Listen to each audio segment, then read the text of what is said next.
My name is Charles Levitt. I'm the Associate Director of the Center for Italian Studies, and I'm happy to welcome you here. Our speaker today is Professor Massimo Riva. He's Professor of Italian Studies and Director of the Virtual Humanities Lab at Brown University. He's published several books on literary maladies and national identity, post-humanism and the hypernovel, and literature in the digital age. He's the editor of the Yale anthology Italian Tales, and the co-editor of the Cambridge edition of Pico della Mirandola's Oration on Human Dignity. He was the recipient of 3 major grants from the National Endowment for the Humanities and a Digital Innovation Fellowship from the American Council of Learned Societies. His awards and honors also include the Order of Merit of the Italian Republic with the rank of Ufficiale for his contribution to the dissemination of Italian culture in North America. And among his recent collaborative initiatives, a series of interactive installations of the Garibaldi moving panorama were featured in library and museums in Brazil, Italy, and the UK. And he's currently completing a digital monograph entitled Shadow Plays, Virtual Realities in an Analog World, a project of the Brown Digital Publications Initiative, which is funded by a grant of the Andrew W. Mellon Foundation and is to be published by Stanford University Press. So please join me in welcoming Massimo Riva. Thank you very much, Charles, and I hope you can hear me clear and loud. Yes. Yes. Okay. Good. Well, thank you for inviting me, and again, apologies for not being there in person. Overlapping engagement made it quite complicated for me to travel this week, but as we are now kind of used to say, in the pandemic and post-pandemic times, I wish I were with you in person, but thank you for inviting me. So I'm gonna share my screen, and I have a PowerPoint presentation. I hope you can see my slide. So the subject of my presentation today is the aforementioned digital monograph, part of the aforementioned digital monograph entitled Shadow Plays, Virtual Realities in an Analogue World, forthcoming in a couple of months at the end of June, as a matter of fact, with Stanford University Press. So the monograph, as Charles said, was realized as part of the Brown University Digital Publication Initiative supported by the Mellon Foundation.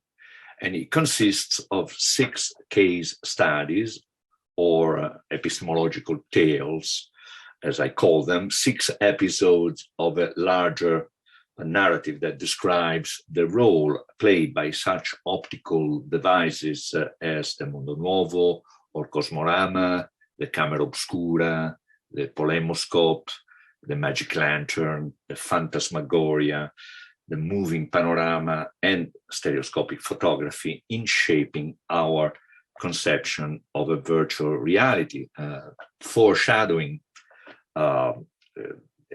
technologies and immersive experiences we are familiar with in our digital present. Each case study focuses on Italy as the object of representation and/or on the role of Italian artists, writers, heroes, Garibaldi, and technologists in the genealogy of virtual realism from Goldoni and Giandomenico Tiepolo to Belzoni and Garibaldi. From the Cosmorama to the stereoscope, 18th and 19th century optical devices offered a virtual grand tour of Italy for the everyman.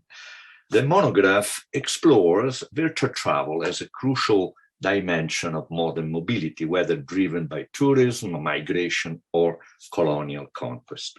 In short, Shadow Plays invites the reader on a journey that begins in 18th century Venice at the peak of the Grand Tour and concludes in Sicily and Naples at the dawn of the 20th century. Each case study features a digital model of the device, which is its object, and an interactive simulation of the spectacle that the device provided, all based on historical sources.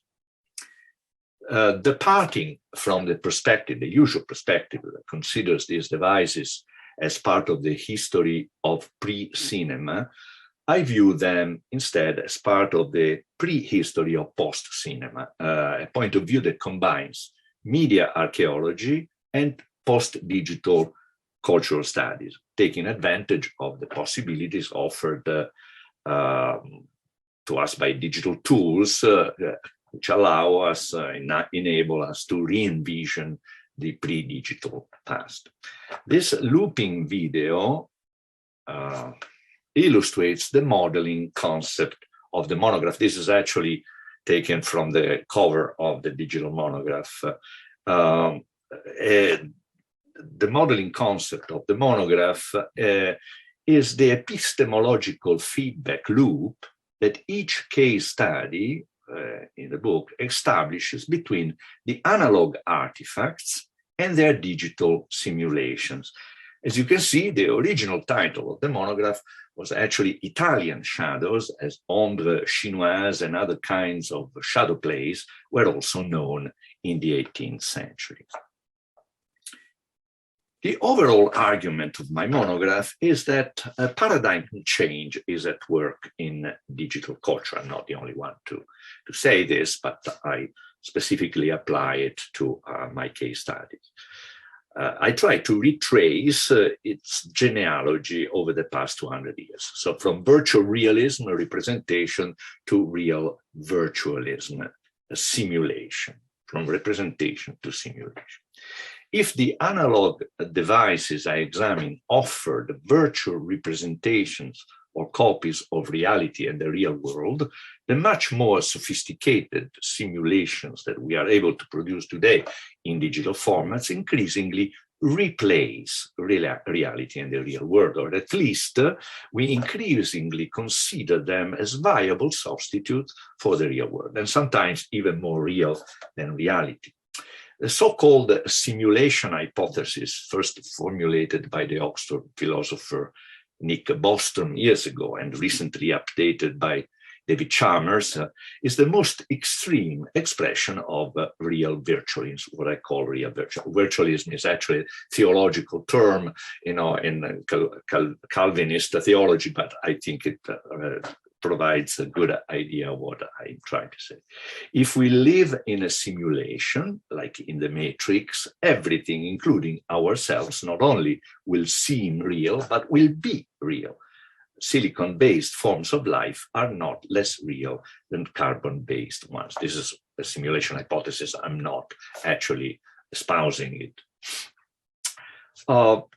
This epigraph from my monograph, taken from a 2017 book by one of the pioneers of virtual reality, Jaron Lanier, sums up the dilemma we face with VR, with virtual reality, which, by the way, is not much different from the dilemma we face with artificial intelligence, AI. So we've come upon an interesting and fundamental tension. One goal for VR must be to make the illusion as convincing as possible, for otherwise, what are we even doing? But the best enjoyment of VR includes not really being totally convinced, like when you go to a magic show. So in today's lecture, I'll focus on chapter 4 of my monograph, the curious case of the Great Belzoni, which I believe best illustrates my overall argument and the dilemma I just mentioned. Born in Padua of Roman parents in 1778, Giambattista Belzoni migrated to England in search of fortune in 1802. He achieved early notoriety by exhibiting himself in some of the most bizarre shows of London. His portrait is featured in a colorfully illustrated booklet published in London in 1805. You see here the illustration, entitled Extraordinary Characters of the 19th Century. This book illustrates, I quote, the history and adventures of great and little persons indiscriminately, of every description and place, seen in the streets or publicly exhibited in or about London, end quote. Indeed, some of the characters portrayed here were actual dwarfs, like Joseph Cardoso, Master Frederick Brown, and Miss Lucy Wamner, you see her here, Belzoni instead decidedly belonged to the opposite category in size. The Hercules in tinsel, as Charles Dickens called him, the handsomest man for a giant I ever saw, according to Sir Walter Scott, was nicknamed the Patagonian Samson for his gigantic proportions and the exotic attire in which he exhibited himself, making quite an impression on spectators. In the words of one of them, a magnificent man standing, as we were told, 6 feet, 6 inches and a half, independent of the heels of his shoes. The gorgeous splendor of his oriental dress was rendered more conspicuous by an immense plume of white feathers, which were like the noddings of an undertaker's horse, increased in their wavy and graceful motion by the movements of the wearer's head, end quote. The most likely source of the nickname Patagonian Samson is Oliver Goldsmith's 1764 book, Letters from a Citizen of the World to His Friends in the East, from which the image you see there next to Belzoni is taken, perhaps also an inspiration for his costume. Of course, the topos and the iconography of the Patagonian giants, as Ted knows very well, go further back to Pigafetta and other sources. Soon after his arrival in England, Belzoni met his future wife, 20-year-old Sarah Bain, a pretty, delicate-looking young woman in Charles Dickens' description, an English consort of Amazonian proportions, according to the Dictionary of National Biography. According to the latter source, I quote, "The gigantic pair set about earning their living in the shows of London." End quote. We have no image and a very faint record of Sarah's appearance, if she ever appeared alongside Giambattista, now renamed by Dickens the Paduan Goliath, at Astley Circus, Sadler Wells, and other venues in or around London. Belzoni's most famous act was a feat of Herculean strength, in which he is said to have carried around the stage up to 11 men. The number varied, and so did the technique. Here is a description taken from the extraordinary characters of the 19th century cited earlier.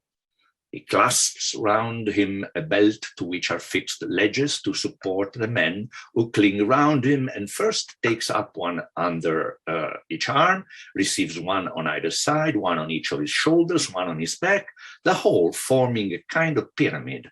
When thus encumbered, he moves as easily and graceful as if about to walk a minuet, and displays a flag in as flippant a manner as a dancer on the rope. The version of the human pyramid caricatured by George Cruikshank, you see next to it, is definitely less graceful. Belzoni's repertory also included the most intricate illusionistic tricks performed by the Grand Sultan of all the conjurers, as another of his stage names went. Among them, as the Oxford University and City Herald reveals, there was an experiment called Phantascopia, performed in Oxford in June 1807 and in other venues in the following years, which also featured a machine supposedly invented by Belzoni himself, the agrescopius. It is hard to ascertain by the strange etymology of its name, a term derived from the Latin word grex, flock, and the verb ad gregare, so figuratively speaking, to collect, gather, join, bring together. It is difficult to understand what the specific feature of the agrescopius might have been. However, the term is clearly analogous to phantasmagoria, the latter word literally meaning an assembly of ghosts. But what did Belzoni's agrescopius gather or conjure up? Here is the advertisement from the Oxford paper. The objects which are represented in this optical illusion will change their postures, and so far will they seem animated to the spectator that some of them will actually change their countenance. Technically speaking, the Phantasmagoria was a modified type of magic lantern show, as practiced by such enigmatic and legendary figures as Johann Georg Schröpfer, Paul Philidor, Etienne Gaspard Robert, also known as Robertson. The image you see here refers to one of Robertson's performances in the Salle des Phantasmagories in the crypt of the Capuchins in Paris. The lantern was hidden behind the screen, a floating piece of cloth on which its ghostly images are projected. Mounted on wheels, the lantern could also track back and forth, making the projection first appear small and then grow in size on the screen, giving the spectators positioned on the other side the impression that the phantasm was moving or flying toward them. To make the ghost appear even more ghostly, the cloth could be also enveloped in smoke. Described by Sir David Brewster, the inventor of the kaleidoscope and the portable stereoscope, in his Letters on Natural Magic, published in 1832, as a spectacle that, quote unquote, made darkness visible, the Phantasmagoria emerged around the time of the French Revolution. A famous performance included the summoning of Jean-Paul Marat's ghost, accompanied by his executioner, Charlotte Corday. However, there is an important difference between Robertson's Phantasmagorie, you see another example here, 1797, and Belzoni's Phantascopia. While Robertson's intent was basically that of terrorizing the spectators, Belzoni's experimental deceptions, quote unquote, were designed, as another advertisement goes, I quote, to impress upon the imagination an idea of something supernatural, yet pleasingly and actively employed in counteracting the deceptive effect, appealing to that faculty of the mind which dispassionately considers the nature and propensity of things and draws rational conclusion. End quote. In other words, Belzoni's Phantascopia was a kind of counter-phantasmagoria. One example of such experimental deceptions is the Somatascopia, literally vision of the bodies, also performed by Belzoni and thus described in one of the advertisements. And an experiment in optics called Somatascopia, entirely different from any optical experiment, as the substance of the figure and not the shadow only will turn around and present itself on all sides to the spectators. In short, in this performance, the statuesque Italian reenacted some of the physiognomic portraits by Charles Lebrun, French artist Charles Lebrun, representing the passions of the soul. Here you see l'effroi, fear. Belzoni seems to have turned Lebrun's drawings into animated tableaux. In short, the Somatascopia was a kind of phantasmagoria, but with real bodies and without ghosts. Belzoni did not use a projection device to conjure up spectral presences, but to animate real bodies. The shadowy effects were most likely obtained by candlelight projected on Belzoni's brawny body and by his extraordinarily expressive countenance, as though the grand sultan of all conjurers were himself possessed by Lebrun's passions. The human pyramid and, as we shall see, the real phantasmagoria were somewhat prophetic. In fact, Belzoni went on to an illustrious career as a pioneering archaeologist, the reason why he's still remembered today. You see him here in his sartorial disguise as an accidental Orientalist, as Barbara Spackman has called him, a romantic forerunner of Indiana Jones' bearded Egyptian friend. You remember him from the Raiders of the Lost Ark. On the left, in a portrait by Ian Adam Krusman, the Great Belzoni, 1824, in the center, in a miniature portrait by an unknown artist now at the Musei Civici in Padua, and on the right, as he appears on the frontispiece of his best-selling book published upon his return to England from Egypt in 1819. the narrative of the operations and recent discoveries within the pyramids, temples, tombs, and excavations in Egypt and Nubia, published in London in 1820.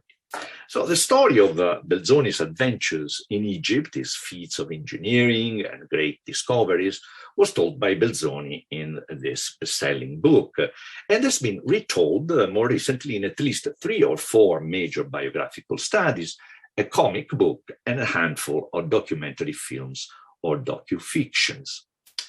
The achievements that made him part of the archaeological pantheon were the removal and transportation of the colossal bust of Ozymandias, aka the young Memnon, immortalized by Shelley in a famous poem, and later identified as Ramses II.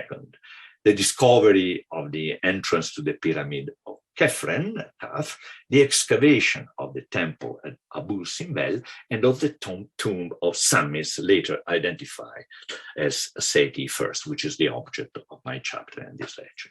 In 1824, when this engraving was produced, Belzoni was already dead, having succumbed to dysentery on his way to Timbuktu in his last and fateful African expedition. In the preface to the narrative, Belzoni indirectly reveals the true goal of his sartorial disguise as an accidental Orientalist.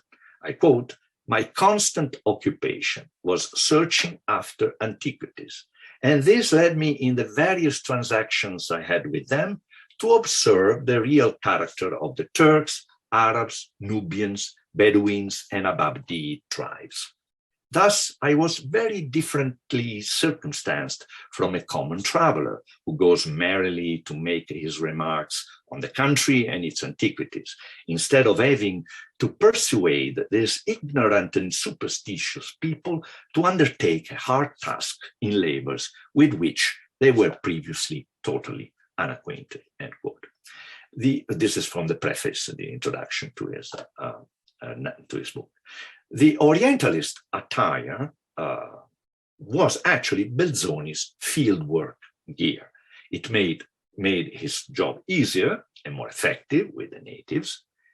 Changing his costume from the Patagonian Samson to his new persona, Belzoni also managed to turn himself from an object into an agent of Orientalism, namely the race to pillage Egyptian antiquities that laid the foundations of the great exhibits at the newly established Metropolitan Museum, such as the British Museum, where the young Memnon known actually is still today, and the Louvre in Paris. Belzoni sided with the British consul in Cairo, Henry Salt, against his main rival, the French consul of Savoyard origins, Bernardino Drovetti.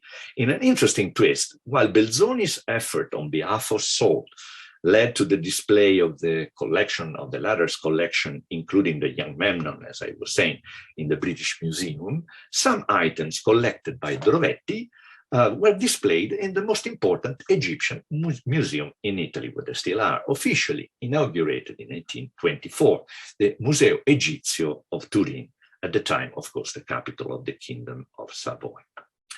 So, as I argue in my monograph, it is not by chance that the Phantasmagoria is practically contemporary to the Napoleonic invasion of Egypt in 1798 and directly connected to 18th and 19th century Egyptomania. So on the left, you see 1769 engraving by Piranesi, and on the right, the frontispiece of the 1809 original edition of the Description d'Egypte with Napoleon's chiffre.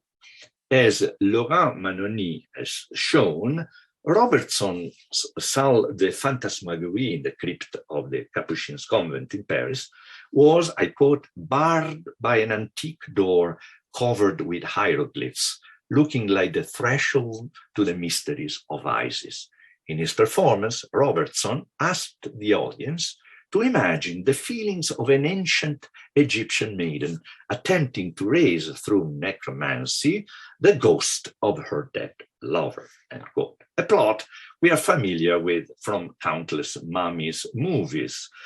The colonial expropriation of the ancient and exotic other took the form of a true exhumation, a resurrection of the long-buried past, rediscovered by modern archaeologists. Pompeii and Herculaneum, of course, are another example. In short, the Phantasmagoria is an example of what, with Terry Castle, we may call the history of the optical uncanny. As Freud will later diagnose, the uncanny feeling that the mummy embodies is the return of the repressed. As a corporeal ghost, the mummy is both alive and dead. An ironic example of the uncanny ambivalence embodied by the mummy as a corporeal ghost is Giacomo Leopardi's operetta morale, Dialogo di Federico Luis e le sue mummie. So here's a few lines. Diamine, who's been teaching Federico Luis, was a famous scientist who studied mummy. Diamine, who's been teaching this dead fox music that they thus sing like cocks at midnight? With all my philosophy, I tremble from head to foot. The mummy song, in fact, is a refrain from Leopardi's own philosophy with an echo of Edgar Allan Poe. I quote from the translation referenced on the side on the left. Time flows in one unbroken stream, as void of ennui as a dream. The troubles we on earth endured have vanished, yet we sometimes see their phantom shapes as in a mist of mingled thought and memory. They now can vex our souls no more. Indeed, it is real life that appears as a ghostly residue to the mummies, a dream or a phantasm. Yet, as Ruish adds, the mummy irking presence cannot be easily exorcised. And if I leave them shut in here, they may break open the door or pass through the keyhole and come to me in bed. So back to Belzoni's story. In 1819, Giambattista and his wife, Sarah B., traveled back from Egypt to England with a large collection of Egyptian artifacts, including several mummies. On their way, they stopped in Venice and Padua, where the son of the barber, now rebaptized great son of the Euganean mother, from the name of the Colli Euganei, the ancient hills in the Paduan countryside, exhibited his bounty in the Palazzo della Ragione. The exhibit also inspired the Paduan architect to design an Egyptian room in the most fashionable coffee house of the city, the Empire-style Café Pedrocchi, you see here at print. And here we finally get to the Great Belzoni show. In the spring of 1821, May 1st, 1821 to be precise, Belzoni opened an exhibition in the Egyptian halls at Piccadilly, the extravagant Orientalist building inaugurated as the Bullocks Museum a few years earlier, the architectural equivalent of a cabinet of wonders, as Darcy Wood writes in The Shock of the Real Romanticism and Visual Culture. I quote, in 1811, Jane Austen wandered through rooms filled with stuffed birds, boa constrictors, giraffes, and bears. In the following decades, this West End emporium hosted a famous Maya show, as well as panoramas and dioramas, pseudo-scientific demonstrations, Napoleon's carriage, and gala appearances by Tom Thumb. End quote.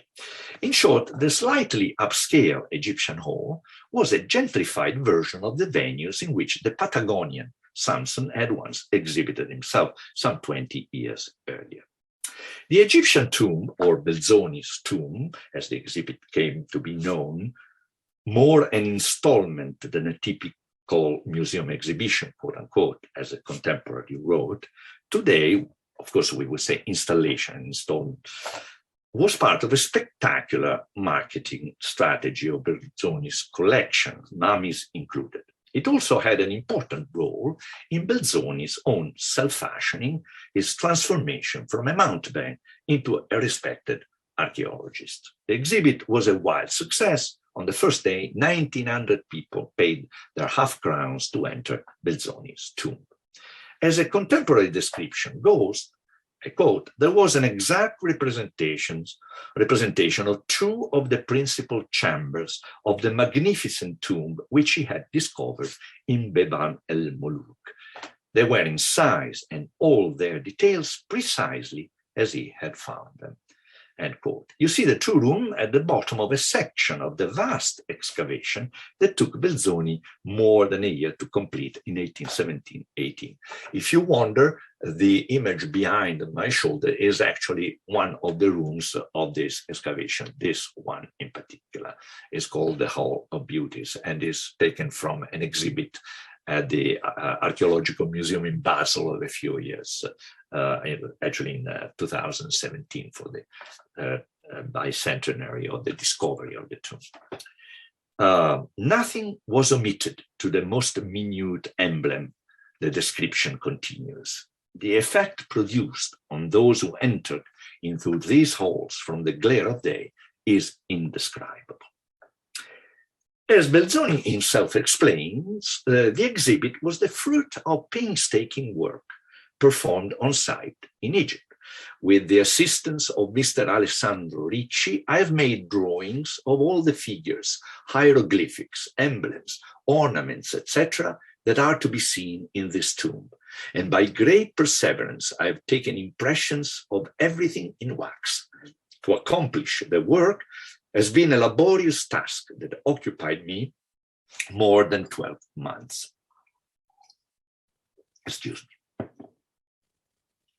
You see here the entrance to the tomb as reproduced by Belzoni and Ricci. And here is a print showing the interior of the exhibit. It is taken from a curious book, a half novel, half Baedeker, written by Alfred Thornton and published in 1822. Entitled Don Juan, Biography of a Libertine. The print is taken from volume the second, containing his life, Don Juan's life in London, or a true picture of the British metropole, which includes a visit paid by the Spanish libertine, the fictional Spanish libertine, to Belzoni's exhibit. As we shall see in a moment, this is one of the main sources for our modeling of the exhibit.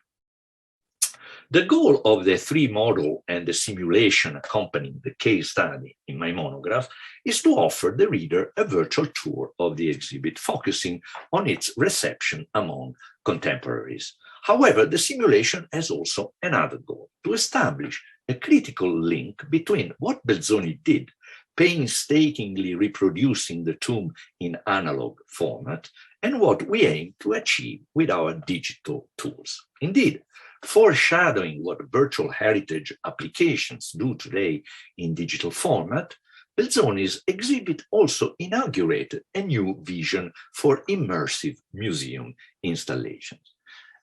This is confirmed by how the exhibit was received by its contemporaries. The new monthly magazine reported not only the remains of ancient Egypt were presented to the eye in models which contain to a fraction the forms and hue of the originals, but two of the imitated chambers of the tomb are of their exact size, so that to the eye, and in no partial degree to fancy's eye, you see it in them as in the realities themselves. So the concept for the design and the materials for the realization of our model came from various sources. First and foremost, the Belzoni collection donated to the Bristol Museum by Belzoni's widow, about 300 items, including the original drawings and watercolors done by Belzoni and Ricci on site. Another source of inspiration was a 2007 exhibit at the Civic Archaeological Museum of Bologna, a first attempt at reconstructing Belzoni's exhibit at Egyptian Hall, curated by Daniela Picchi and Mauro Tinti, as you can see that with a reference to Indiana Jones as well. The museum also houses several items from the Belzoni collection, the Bologna Museum, namely a series of shaptis or statuettes recovered from the tomb of Seti I, one of which, the statuette, appears in our simulation. And of course, a major source of inspiration was the amazing work done since the year 2000 by the Factum Arte Foundation in collaboration with the Egyptian Ministry of Culture, the recording and digital regeneration, quote unquote, of the facsimile of the actual tomb of Seti. Factum Arte has used Belzoni's facsimile to regenerate a photogrammetric scan of the actual tomb of Seti, as it looks like today, as you can see. As the CEO of Factum Arte, Adam Lowe, has written, I quote, "New imaging technologies and 3D recording systems allow us to close the gap between an object and its reproduction. No copy will ever rematerialize everything that is in the original, but the closer the replication comes, the more can be revealed," end quote. Indeed, the analogy between Belzoni's Real Phantasmagoria and the working of digital technology is striking. As I mentioned, my goal in the monograph was slightly different from that of offering an archaeological regeneration of the original. I wanted to provide the readers of my monographs, Shadow Plays, with a model reflecting the concept of the exhibit and its reception among contemporaries. Scholars have suggested that Belzoni's show is at the origin of, quote, "a tendency to represent Egypt not just as an exhibition, but as though it were an exhibition," end quote, as Sophie Thomas has written. And this is confirmed by contemporary witnesses who viewed the exhibit as a reality show and a tribute to its creator, as a modern entertaining scene, an example of social voyeurism, another theme in my monograph, and as an educational, edifying, even mystical experience. In other words, visitors were keenly aware that Belzoni's tomb was a simulation, which makes our model a simulation of a simulation. Here's the cast of characters, voices and sources, in addition to Belzoni himself, as the exhibit's host and the aforementioned fictional Don Juan. The historical visitors include Lady Blessington, a London socialite gravitating around the Byron Circle and author of a book entitled Magic Lantern, Sketches of Scenes in the Metropolis, published in 1823, which includes the description of a visit to the tomb. Interestingly, both both Lady Blessington and the author of Don Juan, Alfred Thornton, compare their books to popular media of the time. Marguerite Garner compares her sketches of London life to Magic Lantern slides, and Thornton describes Don Juan's metropolitan tour as a moving panorama.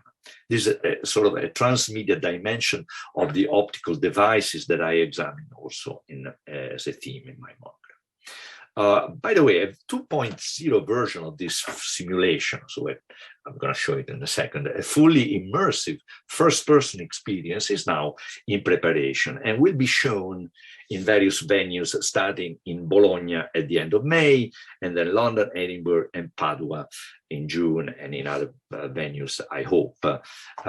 And this version, this new version, more immersive version, includes also another source, the Edward Upham with the key to the Egyptian tomb, now exhibiting in Piccadilly. So, without further ado, here is a quick tour of the simulation included in my monograph.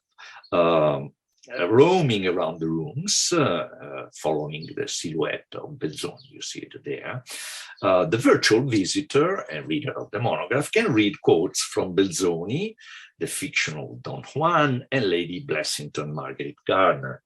In the first-person experience that we have now in the making, this interaction, this interactive experience will not be constrained by the technical limitations of the platform on which the monograph is published, Scalar and the Unity WebGL frame. If you are interested in the technical details, we can certainly discuss them during the Q&A. Here, the reader, of course, is reading the text in the first-person immersive experience. The user will be hearing the voices of the visitors, of Don Juan, etc., etc., Belzoni himself. Okay, just one more second. For some reason, some birds got recorded when I was recording the screenshot.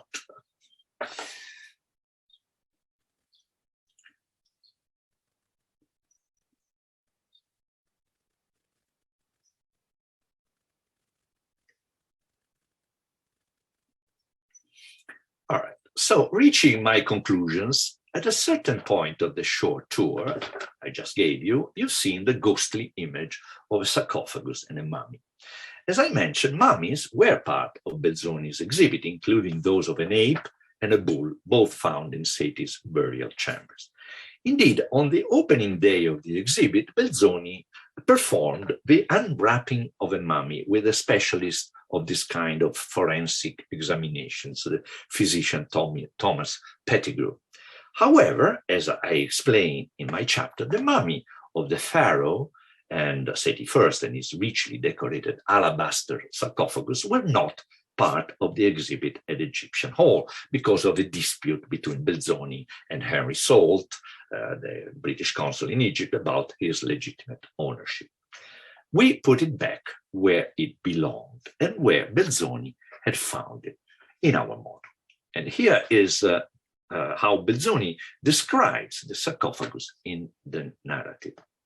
But the description of what we found in the center of the saloon is the second chamber, the second room of the exhibit, merits the most particular attention, not having its equal in the world, and being such as we had no idea could exist. It is a sarcophagus of the finest Oriental alabaster, 9 feet 5 inches long and 3 feet 7 inches wide. Its thickness is only 2 inches, and it is transparent when a light is placed inside. So the sarcophagus is now exhibited at the John Soane Museum in London, and on the museum's website you can also admire a magnificent photogrammetric scan performed by Factum Arte. The scan translates the sarcophagus's natural glow into the aura of the digital facsimile, as Adam Lowe, the CEO of Factum Arte, writes with a reference to Walter Benjamin's concept of the aura. Implicit in his definition is the idea that the aura, linked, as you remember by Benjamin, to the work of art's, I quote, presence in time and space, its unique existence at the place where it happens to be, end quote, dispelled by mechanical reproduction, can be somehow restored by digital regeneration. Digitality and auras have much in common. This is Adam Lowe. Digital technology can be used to accurately record different aspects of an object. The aura inhabits these spaces.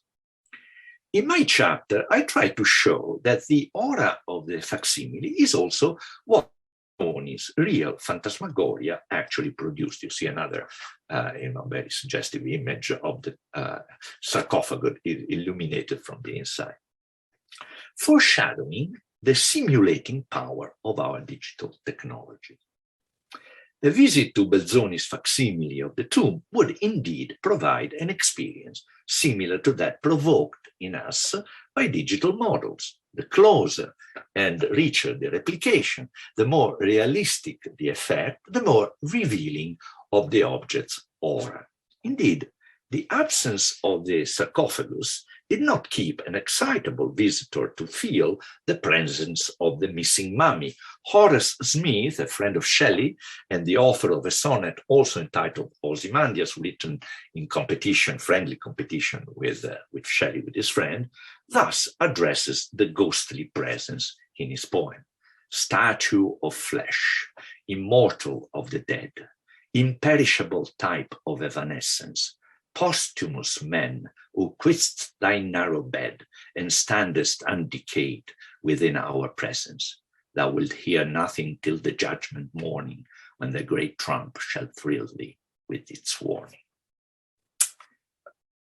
Perhaps Belzoni's Phantasmagoria, the quote unquote experimental deception designed to impress upon the imagination an idea of something supernatural, yet pleasingly and actively employed in counteracting the deceptive effect, did succeed beyond the best intentions of the Grand Sultan of all conjurers. Indeed, a passage from Belzoni's narrative in which he describes his descent into the mummy pit provides another clue on how we can interpret the aura of the facsimile.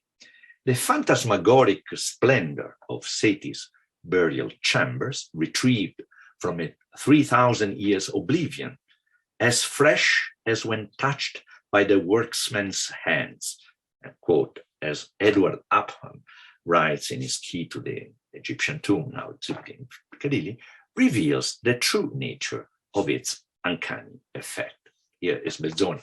After getting through these passages, the excavation, the large, some of them 200 or 300 yards long, you generally find a more commodious place, perhaps high enough to sit. But what a place of rest, surrounded by bodies, by heaps of mummies in all directions, which, previous to my being accustomed to the sight, impressed me with horror. The blackness of the wall, the faint light given by the candles or torches for want of air, the different objects that surrounded me seeming to converse with each other, and the Arabs with the candles or torches in their hands, naked and covered with dust, themselves resembling living mummies, absolutely formed a scene that cannot be described. So, conclusion, as in a macabre Somatascopia, the living mummies reveal their true identity. They are the shadows of the Arab workmen hired by Belzoni in his Oriental attire to help him in his Herculean labors. Projected onto the tomb's walls, the silhouettes are the actual ghosts of colonialism that uncannily inhabit the mummy pit, as well as the exhibit at Egyptian Hall, disguised behind the perfect facsimiles, reproducing in all their glorious colors the last dwelling of Pharaoh Seti I. So I stop here.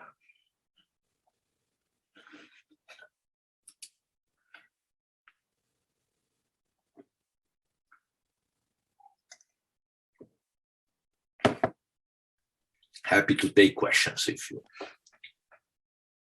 Okay, thank you. I see a number of, I see some applause. Would anyone like to jump in with the first question?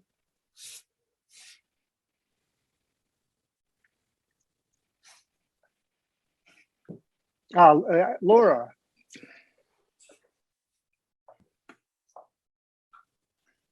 Okay, I can unmute myself now. Thank you for the presentation, Professor Riva. It's really, really interesting to me because I've been thinking a lot about this concept of the kind of ghosts of colonialism, but maybe from a different perspective to yours, which is in popular culture and cinema. So this has really, really piqued my interest. And I was wondering, especially with these kind of caricatures of Oriental figures, let's say, how you see these characters as filtering into popular culture and to what effect. And I mean, you talk about the ghosts, and I take that to mean that it's something we're yet to fully deal with. And when I say we, I think I would apply that to the UK, as you pointed out in your presentation, and to Italy. So I don't know. I wondered what you made of that. Yes, no, thank you. Of course, Belzoni has been, as I mentioned in the presentation, has been an inspiration for, in fact, for the character himself of Indiana Jones. Although it's a different type of character, but George Lucas actually says in an interview that he thought about Belzoni as inspiration for the guy. So certainly you can see the that trajectory, to and other films, contemporary films, like the Mummy franchise, and so on and so forth. But there is a long history of that, as you are well aware of course, in 19th century popular culture. Well, the connection I try to establish is with Phantasmagoria, because that's I'm trying to follow the phantasmagoric thread throughout the century, as a matter of fact, starting with Belzoni, but ending, in fact, in my last chapter with Italy through the stereoscope, which is stereoscopic kits that allowed, towards the end of the 19th century, virtual travelers, virtual tourists to visit, for instance, Pompeii and Herculano. And I end, in fact, with slides from stereoscopic photographs from Pompeii and Herculano. The same idea of sort of the ghostly presence being, sort of evoked, exhumed. And it's interesting because one of the Oliver Wendell Holmes, one of the inventor of the stereoscope, the portable stereoscope, as a matter of fact, called the stereoscopic photographs fossilized shadows. Fossilized shadow. That's the title of the chapter. So you can tell that there is this sort of spectral dimension that is transferred from high culture to popular culture through a series of spectacles. The spectacles I look at, examine in my book, are all part of the popular entertainment.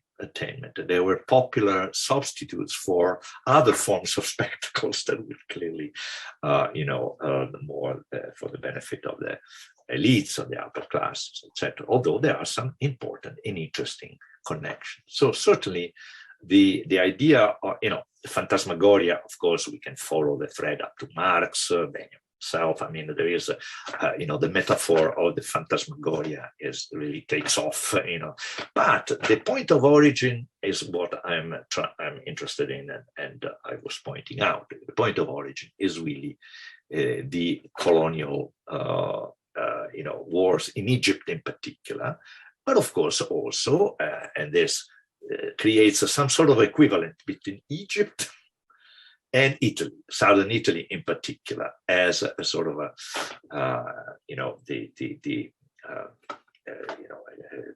the object of colonization from the north and so on. So it would be, I'm just mentioning a few threads, but if you read my book, there are a couple of other aspects. For instance, in the panorama, the Garibaldi panorama, the chapter on the Garibaldi panorama, there is also the perspective of the British public opinion in the mid-century towards the conquest of the Italian South. And that's another dimension of this, of how virtual travel in all its forms becomes part of the ideology, of conquest, nationalism, colonialism, etc. I think it's very interesting that you reference the Matrix at the beginning, because of course, when you're talking about shadows, you can't help but think about Plato's cave, right? And how the cinema replicates that exact situation. And then of course, paradigms like the Matrix, they encourage you to think about cinema spectatorship in that same way. So yeah, well, thank you. Of course, the Plato's cave is the archetype of all phantasmagorias, not only cinema, and but I didn't tackle that because, in a sense, it's been looked at and unpacked in many different, but also because I wanted to as I said at the beginning, to sort of get away from this idea that all these spectacles are a preparation for the moving image and for the cinema. And because that's that's the way that the history of press-cinema is sort of looked at. I want to jump over and make a connection with our contemporary technologies.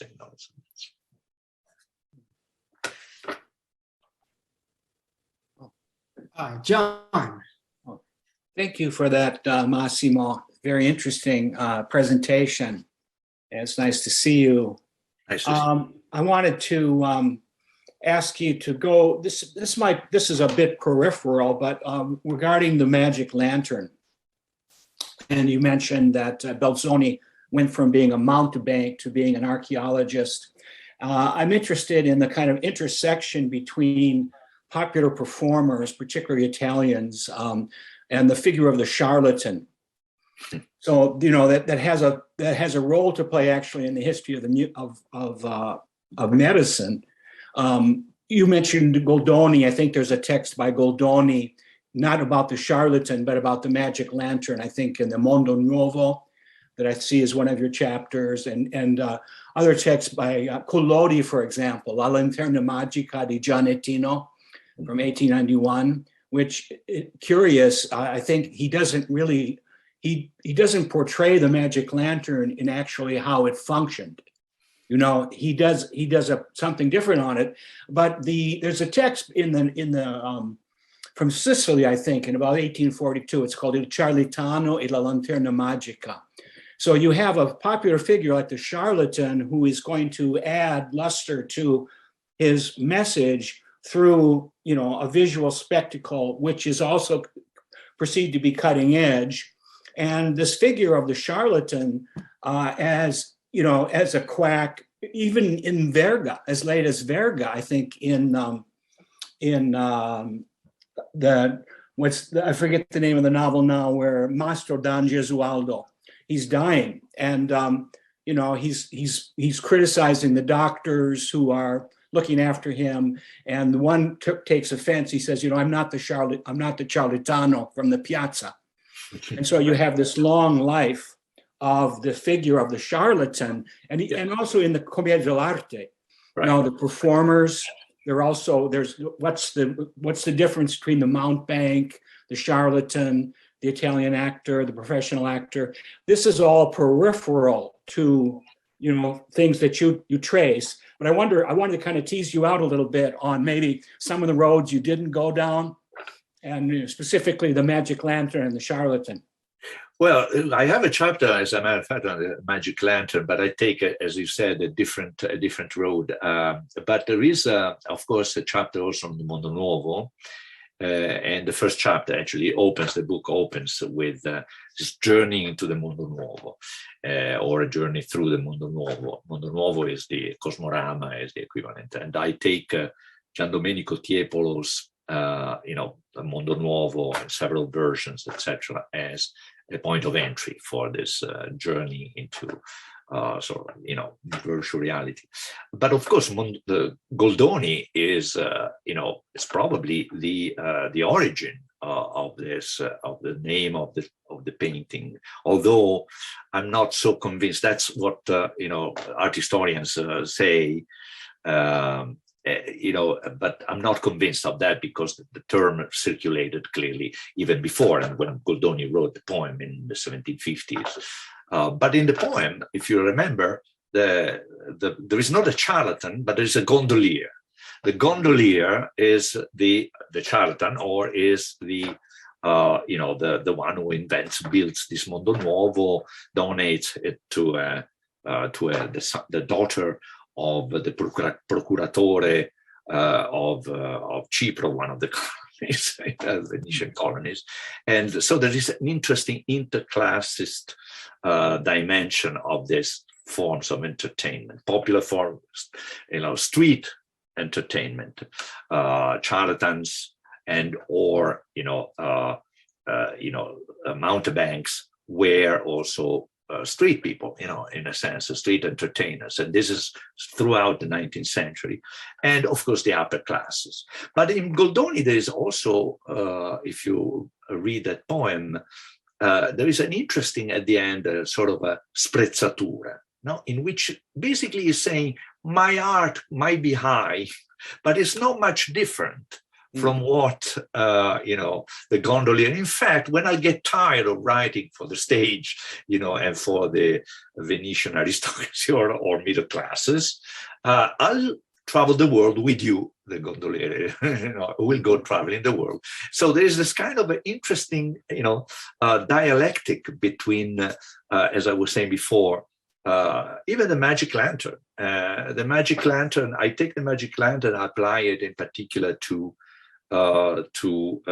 Casanova's autobiography. So I follow the metaphorical, but not just metaphorical, analogy between the magic lantern and memory, and the way that Casanova in his autobiography tells the story of his life as a sort of a magic lantern show, but he's the spectator. He's he's writing for himself as much as he's writing for. So there are so many threads to be followed, and of course, as you said, Collodi and many other points. But what I'm interested in is how these optical devices and spectacles disseminated in the imagination of the century at many different levels. And, we mentioned the ideological level, but also this idea that basically is the imagination of another world, an elsewhere, a virtual reality that is, replaces the sometimes dire reality of in which particularly the popular classes lived, etc.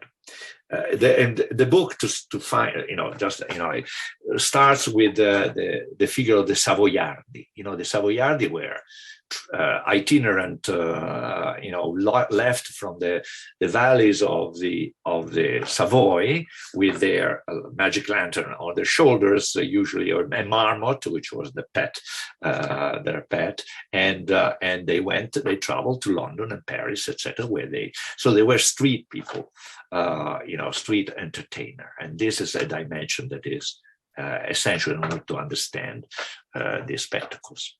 Mm-hmm. Thank you. Ted.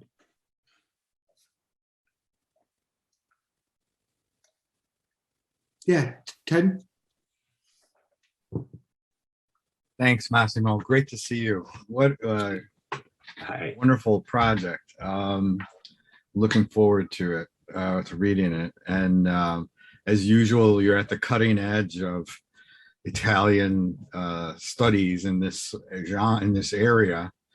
But that was one thing that I wanted to ask you that I thought was largely implicit in your presentation, which is what's the Italian specificity of the project, with respect to Italian identity, how is that characterizing your project? And related to that, I couldn't help but think about Italian travel writing. I mean, Pietro della Valle came to mind when you were talking about Belzoni. And it seems like that must be a very rich vein running through the whole, going back to the Mondo Novo chapter. So I just was wondering if you would expand on that Italian dimension of the project a bit more. Thank you. Sure. Thank you, Ted. It's of course, this is your expertise, your area of expertise, travel writing. I think there is, again, as I mentioned, as far as in particular, I mentioned in relation to this British writers, contemporary of Belzoni, and this idea that writing itself is modeled and remodeled according to these new technologies that popular technologies that are emerging. The magic lantern becomes the title of a book, but also becomes the way that writing is re-envisioned, reconfigured, writing itself. Same thing with Goldoni. I talk about in particular one dramma giocoso per musica, which is Il mondo della luna in relation to the telescope. So these tools, these optical tools, become part of sort of a metaphorical dimension. that can be followed through in many different directions. As far as Italy is concerned, I think the epicenter of this kind of virtualization, virtual travel, virtualization, etc., is Venice in the 18th century.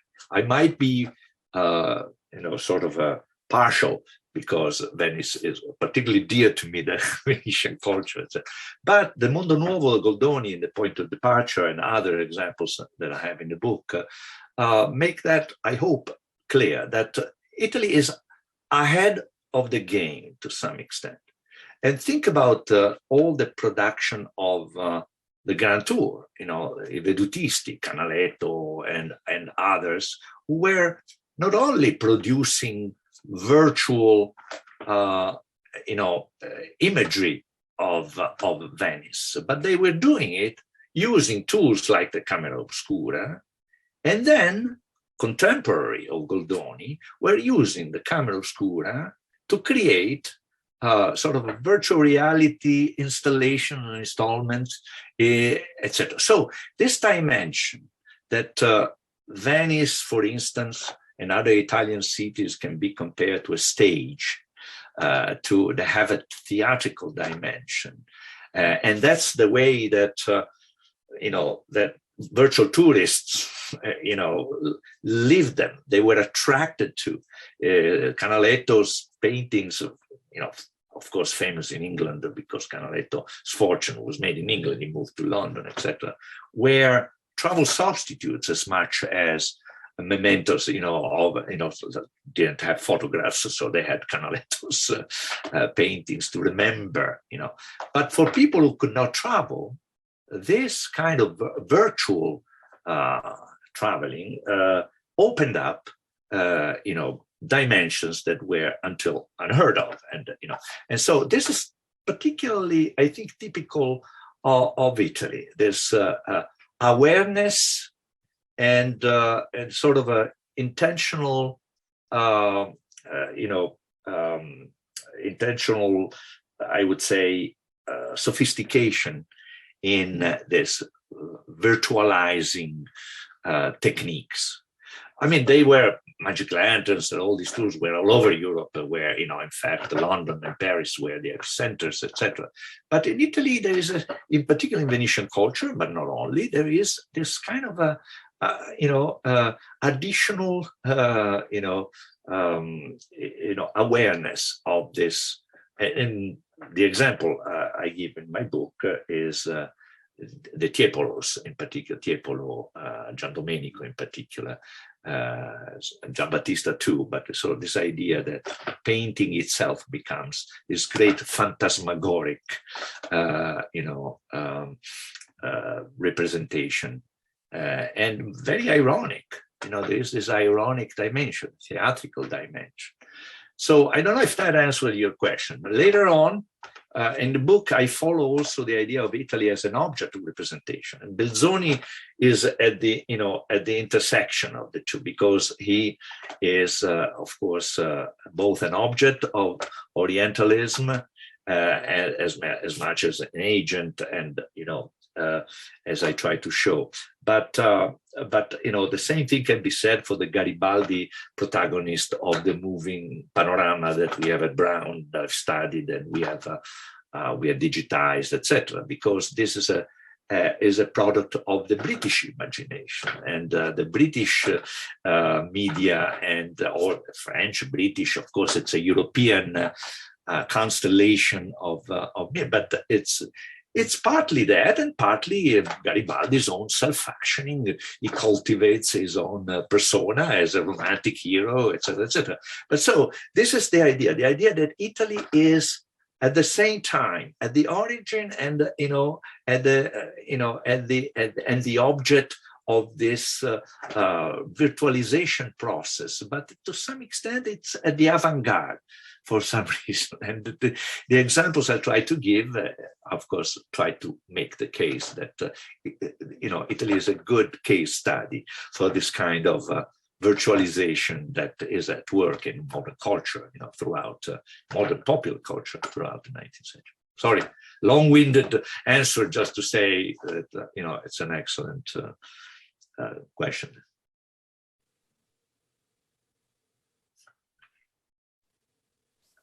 Well, in the pause while someone else is thinking of a question, I did that double directionality is really at the origins of the whole, positionality of Italy with respect to the explorations, the discoveries and explorations, and whether it's interesting you talk about Venice. We're running the seminar on the history of the Italian language this semester, and we were talking about Ramusio and the way that Ramusio is kind of a theater of the whole world. It absorbs all of the travel literature and kind of as a form of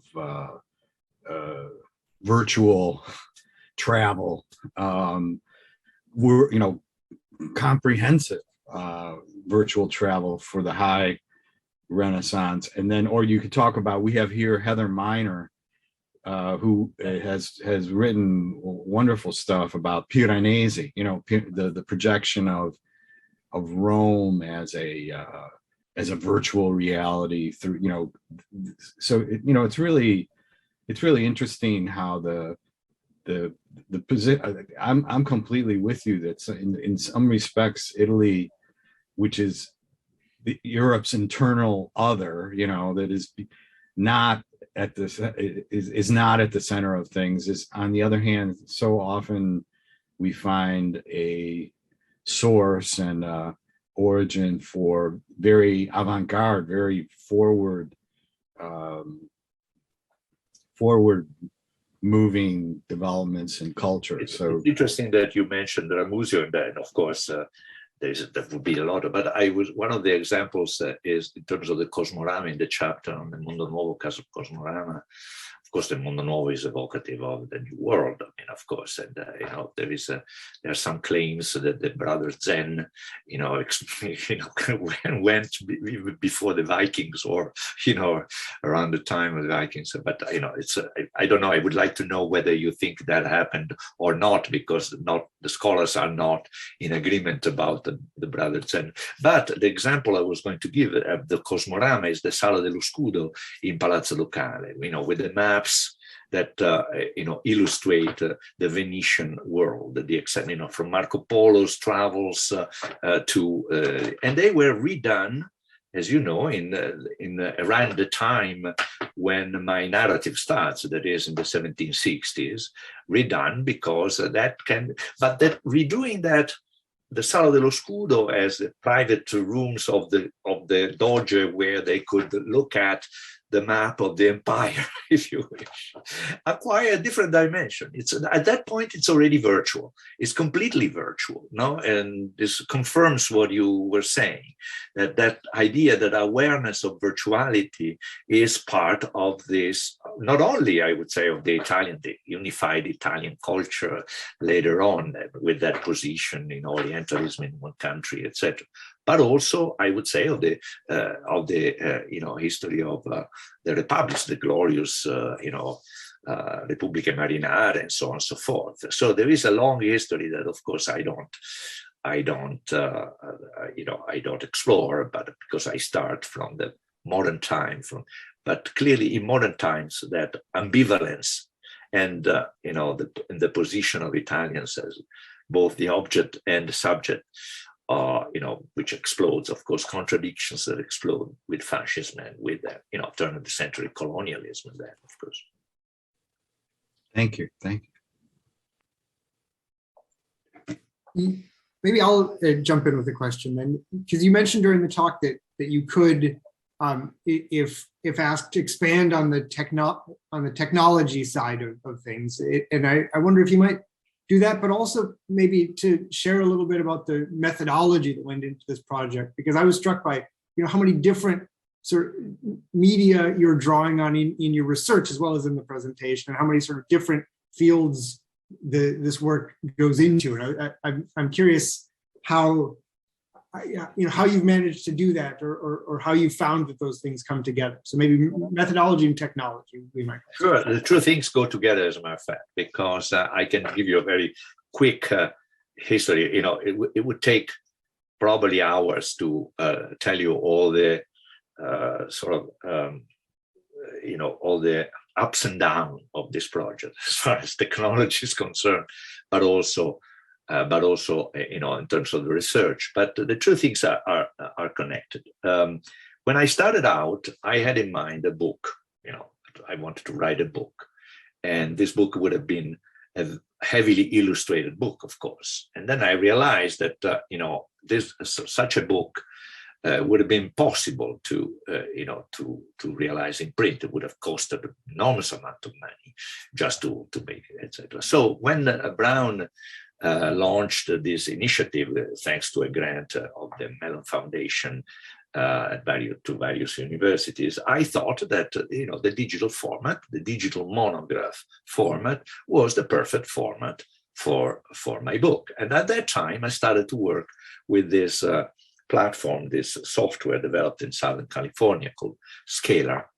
I don't know if you're familiar with it, but it's a platform that is conceived for collaborative writing and allows you to gather, not only to write and edit and annotate, etc., but to gather multimedia materials, importing them onto this platform on your files directly from archives, YouTube, and so on and so forth. So I started gathering all this material with an idea in mind of what I wanted to do.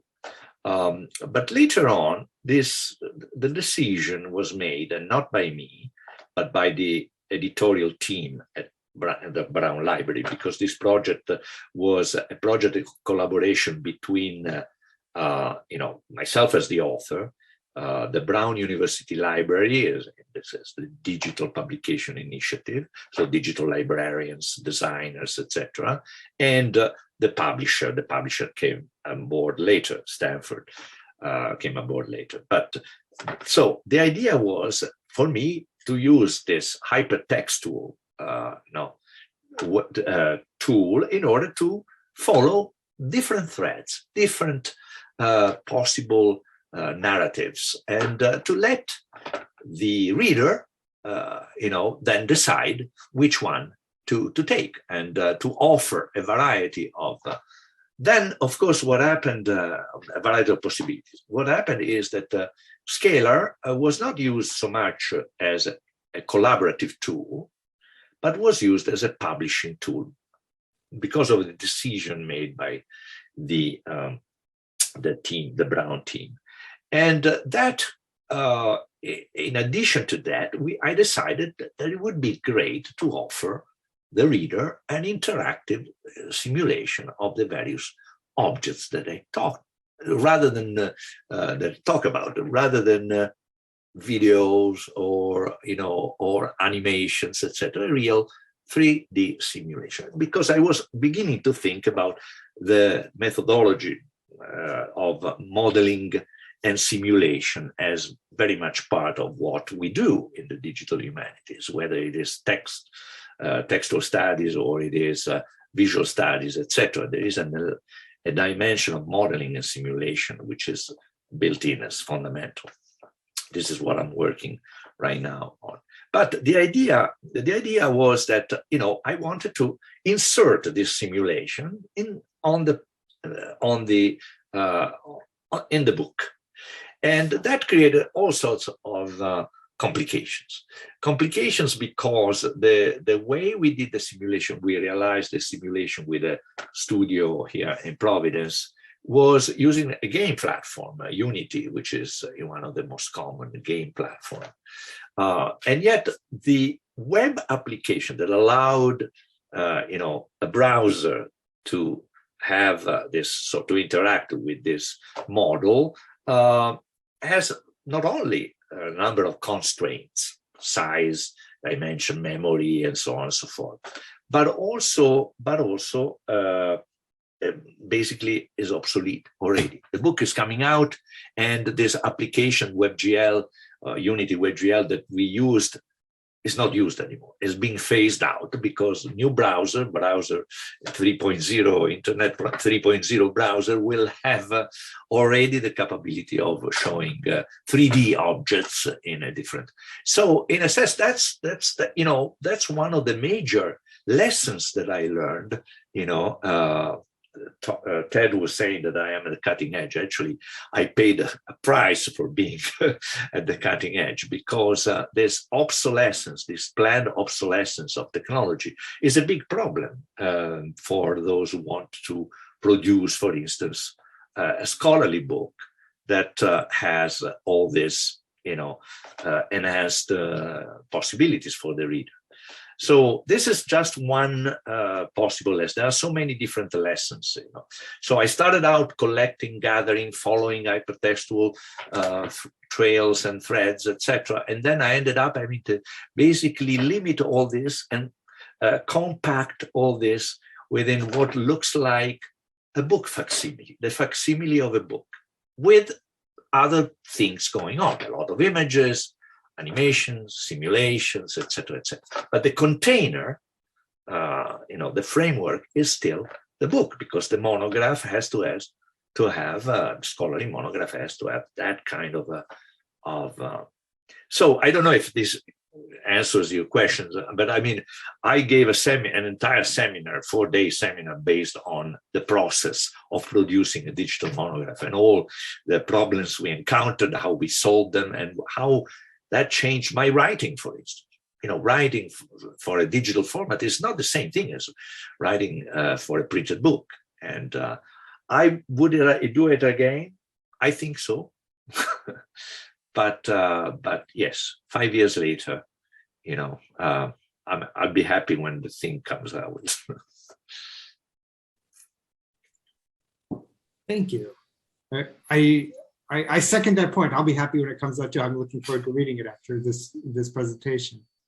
Are there any final questions?